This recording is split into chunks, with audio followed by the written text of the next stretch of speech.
Hello guys, দেখো আজকে আমি একটা নতুন রেসিপি নিয়ে চলে এসেছি। রেসিপিটা হচ্ছে ম্যাঙ্গো শিরা, যেটা আমি আজকে প্রথমবার ট্রাই করছি। সেটা দেখো, আমি সুজিটাকে প্রথমেই আগে দুধে ভিজিয়ে রেখেছি আধা ঘন্টার মতন, যাতে সুজিটা একটু সফট হয়ে। তাই জন্য আবার পাশে দেখো আমি একটা আম কেটে নিচ্ছি। আমটা কেটে নিয়ে মিক্সিতে পেস্ট করে নেব। পেস্ট করে নেওয়ার পরে দেখো আমি কিছু ড্রাই ফ্রুটস নিয়েছি। ড্রাই ফ্রুটস নেওয়ার পরে সেটাকেও একদম ছোট্ট ছোট্ট করে নিয়েছি, একদম কুচি করে নিয়েছি। যেহেতু খাবারটা খেতে খুব সফট হয় ম্যাঙ্গো শিরাটা, তো সেখানে যদি আমি এটা বড় বড় করে কাটি তো একদম ভালো লাগবে না খেতে।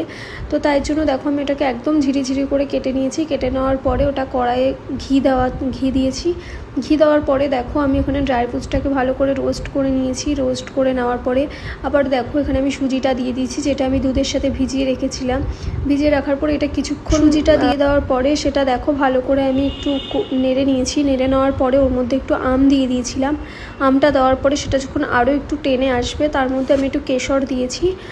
কেশরটা দেওয়াতে খুব সুন্দর একটা স্মেল হয় আর খেতেও একটা স্বাদ বাড়ে, তো ওই জন্য আমি ওটা দিয়েছি। দেওয়ার পরে দেখো আমার ম্যাঙ্গো শিরা ইজ রেডি। তো তারপরে আমি ভাবলাম আমি একটু প্রথমে টেস্ট করি, যেহেতু এটা আমার ফার্স্ট টাইম বানানো ছিল, তো ওই জন্য টেস্ট করে দেখছি। সত্যি বলছি অসাধারণ খেতে। তোমরাও একবার ট্রাই করে দেখতে পারো।